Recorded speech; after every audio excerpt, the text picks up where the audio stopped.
Hello, everyone, and welcome to this episode of the Hummingbird Arcana Podcast. I am Jo Hummingbird. I'm an evolutionary astrologer and an Usui Reiki master, and I'm here to help you deep dive into the worlds of astrology, Reiki, mysticism, and so much more. And today I wanted to bring you an episode on the points in space in your natal chart in astrology, and the few most relevant ones that you'll actually see in free astrology softwares online or whenever you pull your natal chart from any app usually.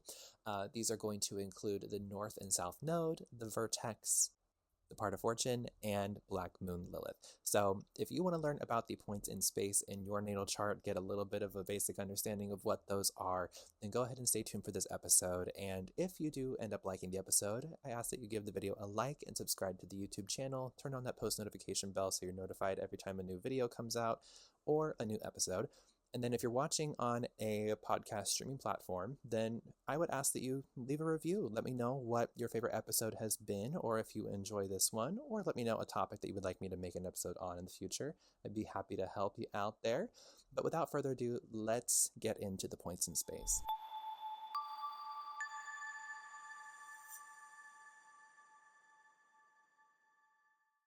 But before we get into today's episode, I want to talk to you super quickly about Usui Reiki. Now, Reiki has been one of the most profound modalities of energy healing that I've ever had the pleasure of not only experiencing for myself, but also becoming certified to practice and teach to other people.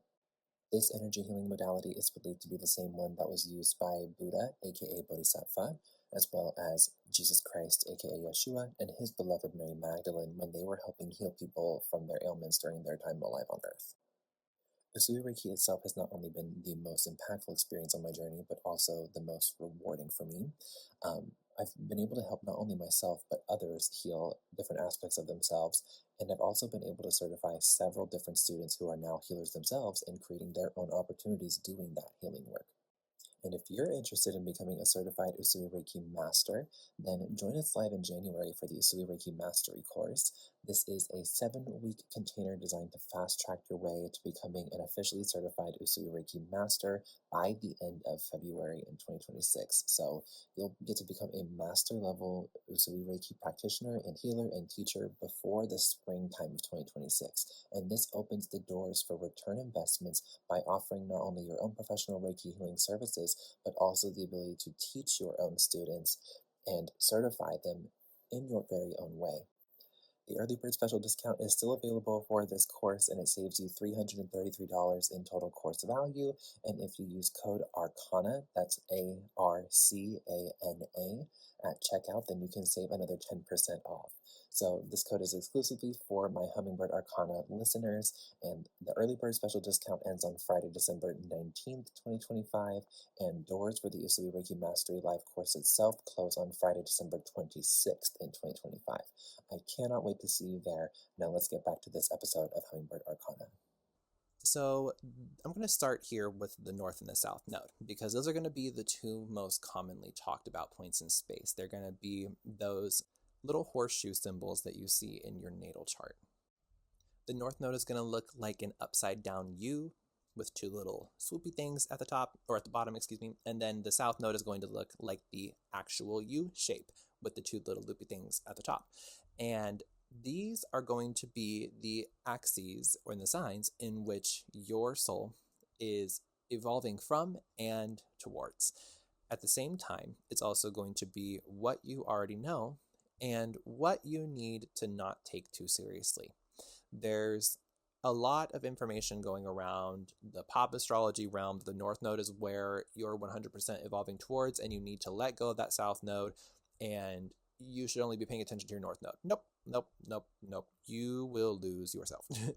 I can't tell you how many times I have done that personally, where I have followed my North Node and it leads me astray because I was only following the North Node and not integrating my South Node with it. And then there's also times where, other astrologers in the space, or other videos I've seen, or other information that's out there on the web, it shows that the South Node is a thing that you need to only pay attention to. And it's like, okay, well, you'll get stuck in past life karma that way. You're never going to evolve if you don't. This axis, these 2 points in space, they're going to be what you balance in order to find harmony in this lifetime, in this incarnation, in this version of your soul's experience. And these points in space, they are measurable points in the moon's orbit. They are not just out there randomly in the solar system, flying around. They have no planet, no comet, no asteroid, no space junk attached to it. It's just straight up middle of nowhere of moon's orbit. So these 2 points, they are called the lunar nodes because of that, but they are, the north lunar node and the south lunar node, obviously pointing in respective directions from each other. So the south node, diving just a little bit deeper into that, this is going to be your past life karma. This is going to be the wisdom that you come with from past lives. This is going to be the experiences you have early on in this lifetime. And this is all of the information that your soul comes in with, not just from the last lifetime, but all past lifetimes. Everything that has happened to your soul, through your soul, for your soul, by your soul, up into this lifetime. And like I mentioned, up into the earlier years of your lifetime. Give or take the first 21 years of your life. This is when the South Node has its heaviest effect on you. This is when you need to pay attention to it the most. Not that you need to forget it after 21, but not that you need to just kind of leave it behind or, just not integrate it or only pay attention to that. Again, it's a balancing act. And then the North Node is going to be the point in which your soul wants to evolve towards, the thing that is the most tempting to go after, the thing that feels like no matter what you do, you can't let go of it. But maybe you don't necessarily want it from an ego standpoint. Maybe you just subconsciously want it, or vice versa. Maybe you consciously want it, but your subconscious doesn't. This is a point that creates a perfect amount of cosmic tension for your soul to either stay stuck in the past or get lost in the future. So this is the axis in which you can work with if you're trying to clear your karma. I know a lot of people talk about Saturn being the ruler of karma, and it's a karmic lord. Yes, it is. But that does not mean that that is the only place in your chart that you get to look to. Because, like I mentioned, South Node, past lives karma, North Node, evolutionary karma. And then you take a look at what the triad between karma, dharma, and kriya is, and it's understanding that karma is not just a restrictive force, it's a boundaried force. It doesn't just keep you stuck in one place or keep you bound somewhere. I mean, it is a boundary, but it doesn't keep you bound. It's a boundary that is put in place either before, behind, next to, in front of, up above, below you, wherever.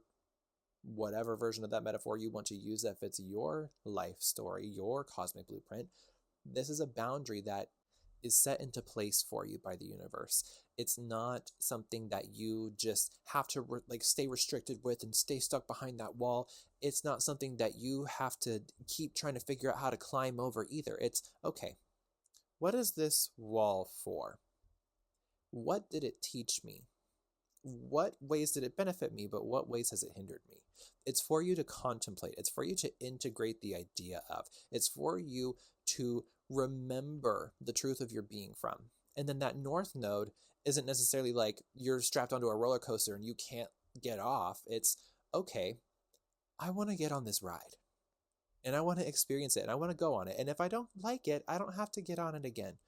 But maybe in a few years, when I've worked on some of my fears, or if I'm a child right now and I just grow up a few years and I develop psychologically and I physically mature and I'm actually tall enough to ride the ride now, maybe I would enjoy it and it wouldn't thrash me around a bunch and hurt me.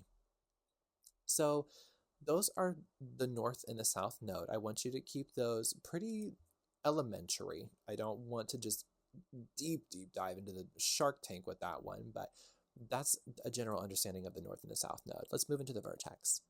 So the Vertex is what we call the destiny point.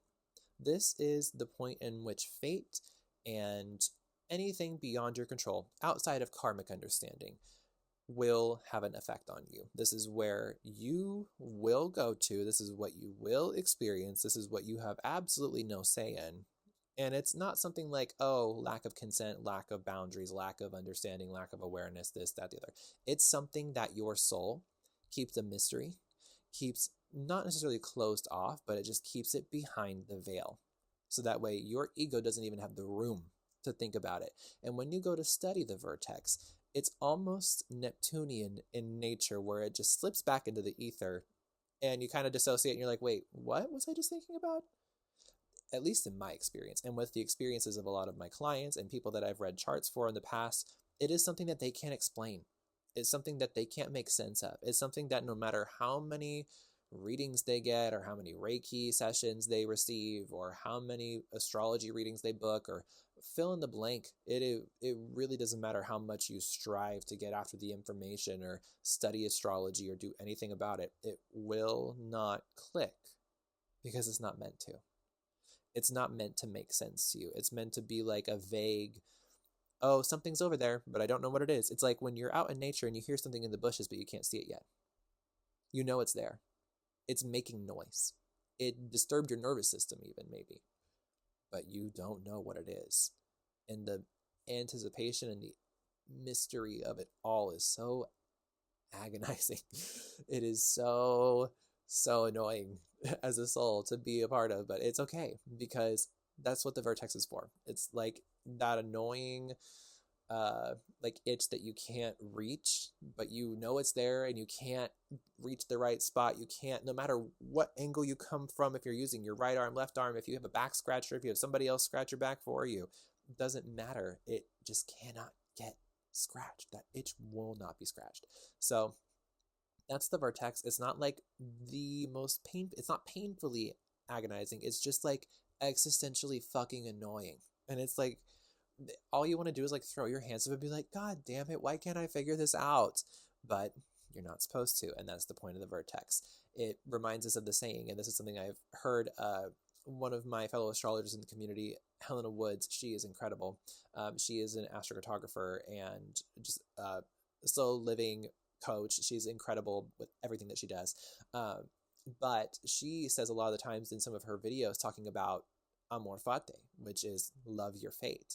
That's exactly what the Vertex holds. It's like you're going to develop that love-hate alchemical tension relationship with your Vertex, and if you don't, then you're going to be fucking miserable. So that's the Vertex in short. So let's get into the part of fortune. I wanted to let you know that Tarot and Oracle card readings are officially back as an offering on my website, and bookings are open if you're interested in seeing what the cards have in store for you. I've personally had the pleasure of reading Tarot and Oracle cards for over 8 years now, and I've done readings for hundreds of people, and I love checking in with Spirit this way, so I'm super excited to have this offering back in action. So head over to the link in the description box or the show notes for more information on booking your reading today. But let's get back into this episode of Hummingbird Arcana.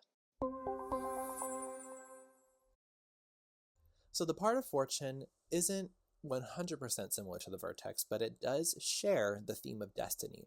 It's not the destiny in which you have no control over or that you can't see beyond the veil. It's not that itch that doesn't need to get scratched. It's the part of your destiny that you feel called to, that you're like, I know I'm supposed to be here. I know I'm supposed to do this. I know that this is supposed to be my calling. I know that this is supposed to be what I share with the world. I know that this is what I'm supposed to not necessarily make money off of, but be successful with. This is what my soul wants to express. This is what my soul came here to do. And so you can look to the part of fortune to understand not, again, what your career would be or how you make money, but what makes you feel successful. The sign in the house in which your part of fortune is, it is a point in space. It's like not a real object. It's a measurable, calculable point in the middle of space and somewhere in our solar system, but it doesn't have control over you. If anything, you have control over if you choose whether or not to pursue it. And similar to the Vertex, it's like that thing that's over there watching you, but this time you're like, oh, it's not necessarily like it's like the Vertex's whole animal hiding in the bushes and you know it's there and you're scared. It's almost the opposite, but still nuancingly enough the same, to where it's like you're tempted to go over there and you're like, oh my God, I know I need to. It's like looking at your favorite dessert through like a glass display in a place as a kid and your parents say no. It's like, oh, I know I want that. It's like looking at ice cream at the store for me personally. It's like, okay, I could be, because ice cream is my literal kryptonite. I will eat a pint of ice cream in 5 minutes and I if you give me long enough as a kid, I would be able to put down a half gallon in like an hour and a half. It's insane. It's insane. But I use that example not to share my shit, but to highlight it's like, oh, that thing that I really, really love and that I know I really, really want, I can't have it right now, but I know I'm going to. It's like that. It's like that child energy of wanting that dessert. It's like, I'm going to get that dessert, but I can't have it right now, and I know I'm going to get it. It's very, it's playful, but it's also frustrating as fuck. That's so annoying, but it's so worth it to pursue the part of fortune, in my opinion. It's like one of the most rewarding frustrations in the natal chart, in my opinion. You could be frustrated by Mars challenges, you could be set back by Saturn's boundaries, you could be lied to by Neptune, you could sit there and have your life tower card momented by Uranus and that energy. But nothing beats a fun challenge from the part of fortune to be like, hey, you want this, but do you want to get over your fear of being seen first? Do you want to work on that little trauma and then you get a little treat for it? That's part of fortune. It's like, what are those? I can't think of what those are called in this moment. Like those little shoppable little toys that are like the mystery egg where you like crack it open and you don't know what little mini thing you're going to be receiving. Like, oh, I can't think of what those are called, but they're like those mini toys. Some of you will know what I'm talking about. Some of you won't. I'll give another example. It's some of you will think of it like a Kinder egg. Some of you will think of it like a literal Easter egg. It's like that. It's literally just, okay, there's something inside here and I don't know what it is, but I'm going to crack it open. I'm going to see. And either way, it's rewarding. But in order for you to be able to crack the egg open or get the mini from the little shoppable toy thing, then you're going to have to peel back the layering. You have to take off the wrapping paper for it. You have to, with the Easter egg analogy, you got to go on the Easter egg hunt in order to crack open an Easter egg and get the candy or the prize or whatever is inside of it. So that's the part of fortune in short. Let's move on to Black Moon Lilith. So Black Moon Lilith, this is going to be the one that you hear so many different perspectives on because there are so many different ways that the archetype of Lilith has been convoluted throughout the world of astrology and the world of mainstream religion, as well as the ancient texts of who they say she really is and the stories. So let's just be elementary and fair to the ancient truth before colonization and before Christianization. Lilith was the first wife of Adam, before Eve was in the picture, and she refused to be submissive to him in a sexual context.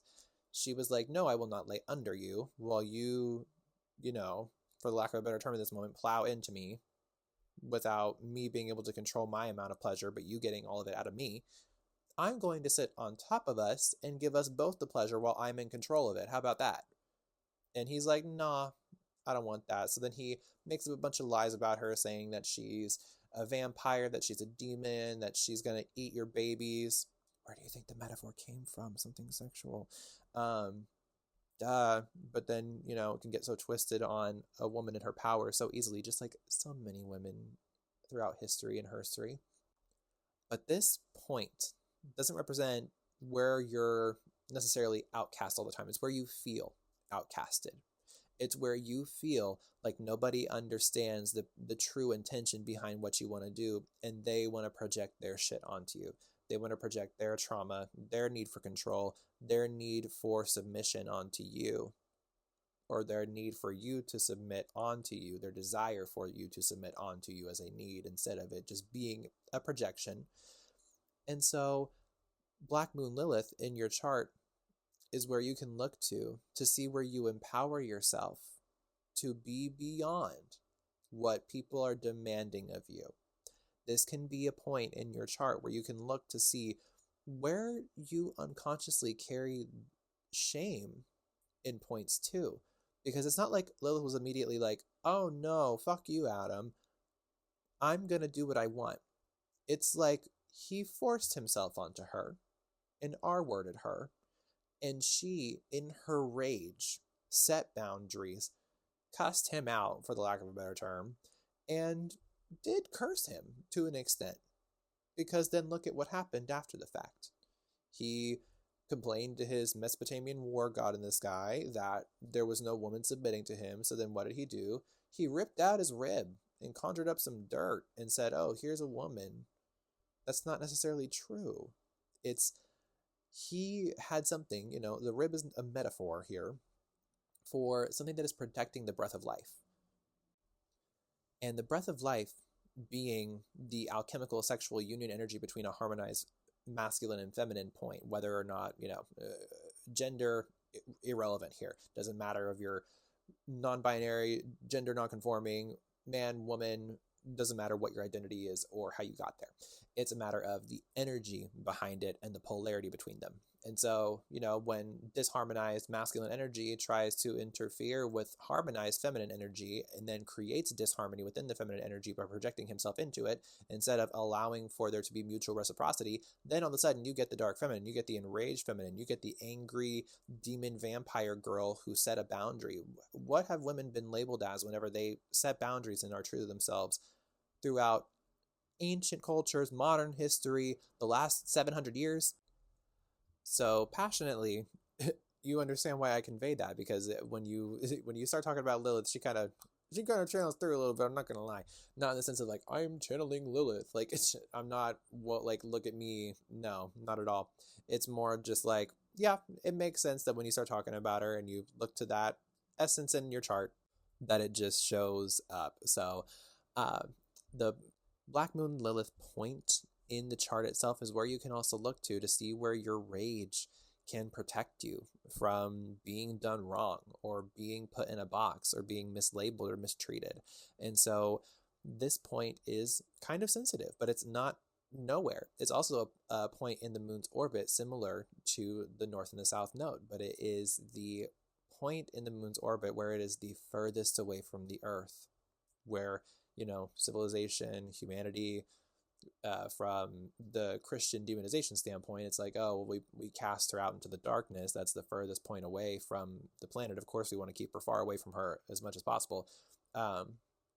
So when we look at Black Moon Lilith, I don't want you to look at the average or the mean Black Moon Lilith. You want to look to the true Lilith, because that is the point in space itself. It's not the averaging between the north, the south node, and Lilith, because that will give you a completely different point and a completely different narrative, and it won't be true to her form, and you won't get working with that archetype. I understand why people do work with the mean Lilith, because there's a lot of different Lilith points out there. There's Waldemath's Black Moon Lilith, there's an oscillating lunar node, which is considered a Lilith point, and then there's the true Lilith, and then there's the mean Lilith, and there's like 4 different ones, which, astrology software is going to show you by default the mean Lilith because it's the average of the other 3. But what I would encourage you to do is to click, specifically I'll link down below in this episode, astro-seek.com. I love that they give the option to show true Lilith instead of the mean Lilith. They also give you the option to show true nodes instead of the average nodes as well. So if you're looking at these points in space, I'll leave, again, the website down below in the description box as well as the show notes. It's astro-seek.com. They have your free natal chart. You can put in that information, and in the little line underneath where you're putting in your information where it says edit settings and data, you can have a drop-down menu, and it'll show you the different points in space that it will be pulling up in your chart. And where it says Lilith and nodes, you'll want to look at the parentheses right next to them where there's a little box that says true, and you'll want to click the check mark into those boxes so it pulls up correctly for you.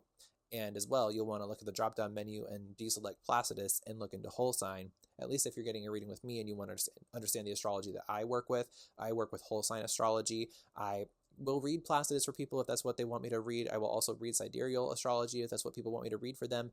But I personally will read whole sign because that's what I find to be the most accurate, the most predictive, the most, when it comes to being able to make sense of things in the nitty-gritty detail, that's when whole sign comes into play for me personally, because in my experience, Placidus is more psychological and mind gamey, not in the sense that it is a scam or a fraud, but it plays a lot of games with your mind because it splits energies between houses, versus whole sign puts one sign in one house, all 30 degrees, all the way around, all the decans, everything. So you're not convoluting the energy between different places in your life and splitting your energy quite literally.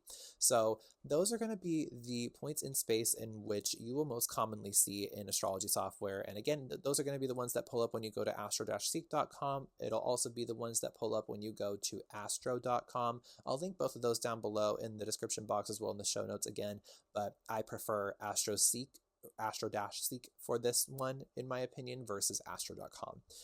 But anyways, those are the points in space that I wanted to share with you guys today. Thank you so much for taking the time out of your day to listen to this episode of Hummingbird Arcana.